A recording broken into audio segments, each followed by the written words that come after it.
आपका इंटरव्यू 20 तारीख को है यूपीएससी में? जी सर। आप दिल्ली में रहती हैं या दिल्ली आई हैं स्पेशली?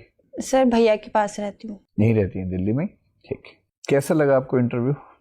सर ठीक ठाक सा लगा। ठीक ठाक मतलब कितने नंबर मिलने चाहिए आपको इस इंटरव्यू में? सर पहला इंटरव्यू था सर, मुझे कोई आइडिया नहीं है। कोई आइडिया नहीं? फिर नहीं भी सर। कुछ भी सोच के बताइए। सर मैं नहीं सोच पा रही हूँ। अच्छा, और कितने अंक मिलने पर आपको लगता है कि यात्रा पूरी हो जाएगी? Sir 180 plus. 180 प्लस, हाँ तो ठीक है, आप उसके नज़दीक हैं। 180 आज तो शायद नहीं, लेकिन थोड़ा सा बस काम कर लेंगे तो हो जाना चाहिए। आपकी एंट्री अच्छी है, एग्जिट ठीक है, बैठने का तरीका ठीक है, ड्रेस एकदम ठीक है, उस सब में कहीं कोई दिक्कत नहीं है, परफेक्ट है। इंट्रोडक्शन आपने बहुत अच्छा दिया अपना। जी सर। लेकिन देखिए क्या होता है कि अगर आप चाह रही हैं कि आपका इंटरव्यू खास डायरेक्शन में चले, जी सर। तो इंट्रोडक्शन अगर पूछ लें वो लोग तो उसमें कुछ हिंट छोड़ने होते हैं। जी।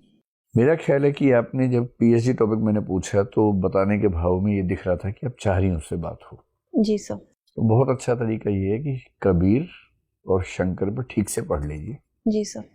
और जब भी बात शुरू हो बातचीत में बता ही देना है कि सर मैं पीएचडी कर रही हूँ और मेरा टॉपिक है कबीर के दर्शन में अद्वैत वेदांत, जो भी टॉपिक जी है, सर।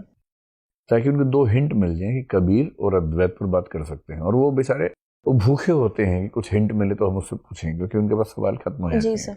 लेकिन जैसे ही आप फिलोसफी में कह रही हैं, एक तो आप बचपन से फिलोसफी पढ़ रही हैं, आपने ग्रेजुएशन भी किया, मास्टर्स किया, पीएचडी, नेट है, जेआरएफ है, ऑप्शनल है, जी सर। तो मैंने जब आपसे अद्वैत पूछा तो हो क्या रहा है कि आपको शायद किसी ने सलाह दी है कि बहुत सोच समझ के बोलना, थोड़ा रुक रुक के बोलना, थोड़ा पॉज लेके बोलना। जी सर। तो पॉज लेके बोलना अच्छी बात है, लेकिन केवल उन प्रश्नों में जहाँ कुछ नया आपसे पूछा गया है और कुछ सोच के जवाब देना है। जी सर। कई बच्चे क्या करते हैं, उनसे नाम भी पूछो तो 3 सेकंड सोचते हैं पहले, फिर नाम का जवाब देते हैं, तो वहाँ वो पॉज चुभता है। जी सर। तो आप शंकर के सवाल में अगर एक लंबा गैप लेके फिर बोलेंगे तो ये भाव मन में आएगा कि इतना गैप क्यों ले रही हैं, आपको तो पता होना चाहिए टिप्स पे। जी सर। तो जिन प्रश्नों में पॉज की जरूरत नहीं है वहां आपको पॉज नहीं लेना है, तुरंत जवाब देना है। शंकराचार्य में जैसे आपने बाद में बताया, पारमार्थिक व्यावहारिक प्रातिभाषिक अच्छा बताया। शंकर नागार्जुन भी अंत में 1-2 बार कुरेदने के बाद ठीक बताया। कबीर पर मैं पूछ नहीं पाया, मेरा ख्याल है कि आपने पढ़ा ही होगा, देख लीजिएगा ठीक तरीके से। एक्सप्रेशन में यही एक तो पॉज वाला मामला है। ऐसा जहां आप अच्छे आंसर दे रही है वहां फ्लो आपका बड़ा अच्छा हो जाता है। जैसे इंटरनेट ऑफ थिंग्स में आपने बड़ा अच्छा आंसर दिया जी सर। और फ्लो भी आपका अच्छा हो गया। सॉरी कहने का आपका तरीका अच्छा है, पॉजिटिव है। आप बोलती हैं कि मैं देखूंगी इसके Yes. बारे में, इसका मतलब ये दिखाना कि हाँ मुझे पढ़ने की जरूरत है, तो ये constructive way of saying sorry है, ये अच्छा है। लंबी भूमिकाएं बांधने से बचना है।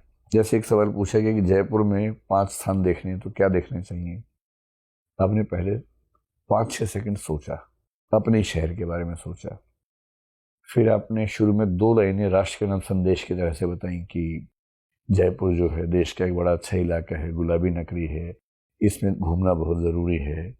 और फिर अब बताना शुरू करती हूँ कि मैं कहाँ घूमना चाहूँगी।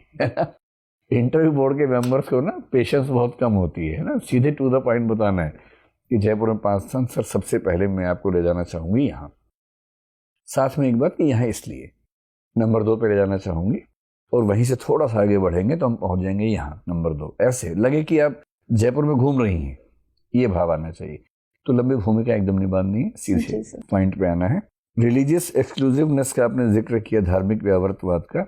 जी सर। जब भी कोई तकनीकी शब्द आप इस्तेमाल करें कोशिश कीजिए कि उसका अंग्रेजी शब्द साथ में बोल दें। जी सर। और हो सके, क्योंकि जब आप इनसे बात कर रही थी तो ये शब्द जिसने दर्शन नहीं पढ़ा वो नहीं जानता। एक ऐसा तकनीकी शब्द जो मेंबर शायद ना जानते हैं, तो आपकी नैतिक जिम्मेदारी है कि आप उसको एक्सप्लेन करें एक लाइन में। जी सर। तो वहां पर वो एक कम्युनिकेशन गैप दिख रहा था। ट्रैवल ब्लॉग्स पे वैसे आपकी जानकारी बड़ी अच्छी है, आपने बड़े अच्छे एग्जाम्पल्स भी दिए, और जब मैडम ने कुछ ब्लॉग्स का पूछा वो भी आपको आइडिया था, अच्छी बात है। सेल्फ हेल्प बुक में आपने बड़ा अच्छा एग्जाम्पल दिया, फ्रैंकल वाला, बहुत ही बढ़िया बुक है, और ऐसा लगा कि आपने सच में उसको पढ़ा है ठीक से। लोगोथेरेपी आजकल अच्छा कंसेप्ट माना जाता है, उसका जिक्र करना पॉजिटिव है। 5 प्लेसेस मैंने आपको बताई दी, लंबी भूमिका नहीं बांधनी है। वंदना कीर्तन वाला ठीक है, आपने अच्छा अनुमान लगाया, थोड़ा पढ़ लीजिए क्योंकि नाम है तो कहीं वो सब सवाल पूछें। और लास्ट में जो भक्ति दर्शन कॉन्ट्राडिक्शन था वो भी बड़ा अच्छा आपने बताया, कांट का एग्जाम्पल लिया, अच्छा एग्जाम्पल लिया, काफी अच्छा है। कुल मिला के आपका चिंतन अच्छा है। जी सर।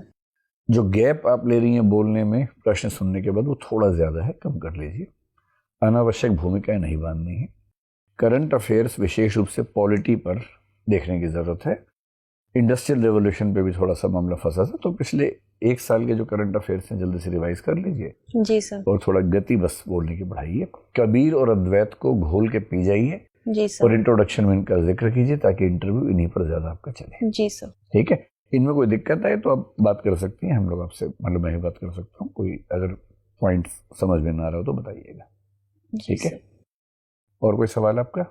सर जितने सवाल थे आपसे उनके मुझे जवाब मिल चुके। हाँ, तो हाँ मिल गए तो अच्छी बात है, नहीं तो फिर बाद में बात कर लेंगे। ठीक है जी सर। शुभकामनाएं और झंडे गाड़ के आइए। Thank you sir. Thank you.